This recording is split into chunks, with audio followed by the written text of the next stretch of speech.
ใจหนอใจคนเมื่อออกพรรษาแล้วหลวงพ่อสายทองจึงได้ออกธุดงค์เดินลัดเลาะเรียบไปตามริมฝั่งแม่น้ำโขงกลับต้องผจญภัยต่างๆทั้งจากสิงสาราสัตว์น้อยใหญ่ต้องคอยระมัดระวังภัยที่จะเข้ามาถึงตัวธุดงค์ไปเจอหมู่บ้านริมฝั่งโขงที่ชาวบ้านกลุ่มหนึ่งนับถือศาสนาคริสต์หลวงพ่อสายทองกลับถูกขับไล่ให้หนีไปไกลๆเหมือนหมูเหมือนหมากาไก่เสียอย่างนั้นออกห่างจากหมู่บ้านจะพักปักกรดบำเพ็ญภาวนาพักผ่อนกายจากความเมื่อยล้ายังไม่ทันจะได้ปักกรดภาวนาใดๆกลับถูกชาวบ้านมาขับไล่เฮ้ยหนีไปสิมึงจะมาอยู่แถวนี้ไม่ได้หนีไปไกลๆหลวงพ่อสายทองได้แต่สงสารในกรรมที่พวกเขาได้กระทำขึ้นต่อท่านและเพื่อไม่ให้เป็นการสร้างเวรสร้างกรรมต่อกัน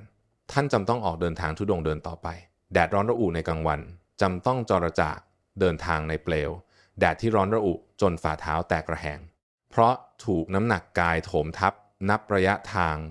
หลายร้อยกิโลเมตรบ่าไหล่แข็งแกร่งต้องไม่เกรียมด้วย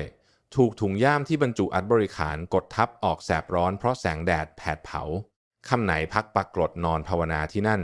มีชีวิตอยู่เพียงลำพังกำกับอยู่กับจิตมิให้เคลื่อนคลอยออกจากกายจิตคิดระลึกถึงคำเทนสั่งสอนอบรมจากหลวงปู่มั่นภูริทัตโตที่ท่านเมตตาแสดงให้ทราบทางสมาธิจิตต่ออย่าคิดหาของเก่าต่อนะอยู่แถวนี้ไม่มีหรอกของเก่าต่อถ้าคิดจะหาของเก่าของต่อจริงๆนั้นนั่นอยู่บนเขานู้น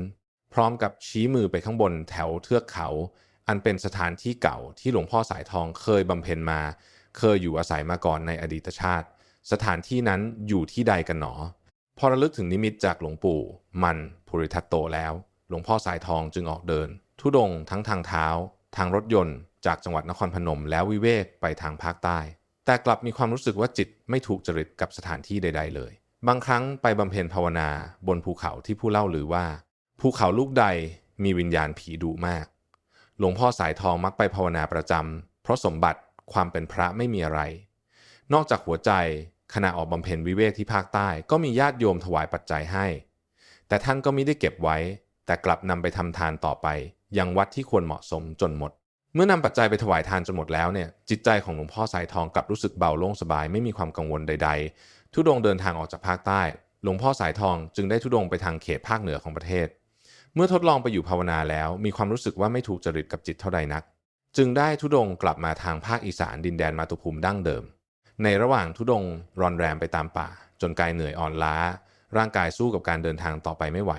ต้องอาศัยการหยุดพักเป็นช่วงๆบางช่วงเห็นรถโดยสารจอดรับผู้คนเมื่อร่างกายเดินต่อไปไม่ไหวจึงต้องเข้าไปนั่งบนรถโดยสารประจำทางเพื่อไปลงจุดหมายปลายทางข้างหน้าหลวงพ่อสายทองได้ขึ้นไปนั่งบนรถโดยสารแต่กลับต้องถูกกระเป๋ารถโดยสารไล่ลงจากรถเหมือนหมูเหมือนหมาที่น่ารังเกียจเสียหนี้กระไรเนื่องจากไม่มีปัจจัยจ่ายค่ารถโดยสารพนักงานเก็บเงินกระเป๋ารถโดยสารผู้นั้นหาได้เกรงในบาปบุญคุณโทษแต่ประการใดกล่าววาจาด่าว่าหลวงพ่อสายทองต่างๆนานาเฮ้ยเป็นพระภาษาอะไรวะไม่มีเงินไปลงไปจากรถโชเฟอร์จอดไปพระลงจากรถลงไปไม่มีเงินแล้วอย่ามาหาขึ้นรถฟรีๆอีกแหละรถโดยสารจอดระหว่างทางให้ลงหลวงพ่อสายทองจึงได้เก็บอัฐบริขารแบกย่ามลงจากรถแล้วจึงต้องธุดงค์ด้วยเท้าต่อไปแต่หลวงพ่อสายทองกลับมีความภาคภูมิใจในเพศสมณะของตนอยู่เสมอที่ได้ดำรงรักษาศีล227ได้สมบูรณ์ไม่เคยก้าวล่วงพระวินัยใหญ่น้อยแม้แต่เพียงน้อยนิดเพราะด้วยความคิดว่าโยมกระเป๋ารถโดยสารนั้นจะเข้าใจเรื่องวินัยของพระที่รักษาพระวินัย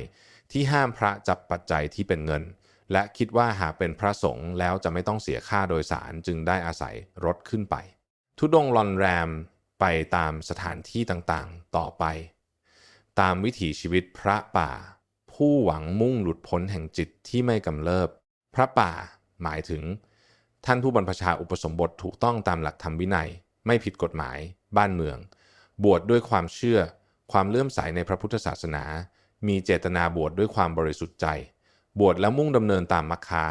คำสอนคำสั่งสอนของพระพุทธเจ้าผู้เป็นศาสดาเอก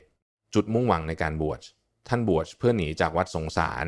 หนีจากกองทุกข์กองเพลิงบวชเพื่อข้ามโอฆากันดารบวชเพื่อแสวงหาทางบรมสุขที่เรียกว่าพระนิพพานซึ่งเป็นความสุขอย่างบริสุทธิ์สมบูรณ์ จะหาความสุขในโลกนี้หรือโลกไหนๆมาเปรียบเทียบไม่ได้หลักธรรมที่เป็นหัวใจสำคัญที่สุดที่พระพุทธองค์ทรงนำมาประกาศพุทธศาสนาโดยย่อมี3อย่างคือ 1. การไม่ทำบาปคือไม่ทำความชั่วทั้งปวงเป็นเหตุก่อให้เกิดโทษทุกข์ทั้งมวลตั้งแต่ส่วนเล็กน้อยไปถึงส่วนใหญ่สุด 2. ถึงพร้อมด้วยการบำเพ็ญกุศลคือทำแต่สิ่งที่ดีงามไม่เกิดโทษพยายามบำเพ็ญกุศลตั้งแต่ส่วนเล็กน้อยไปจนถึงส่วนใหญ่พยายามบำเพ็ญให้ยิ่งขึ้นไป 3. พยายามชำระจิตใจของตนให้บริสุทธิ์สมบูรณ์จนเป็นวิสุทธิจิตวิสุทธิธรรมเป็นจิตที่เหนือมลทินของกิเลสทั้งมวล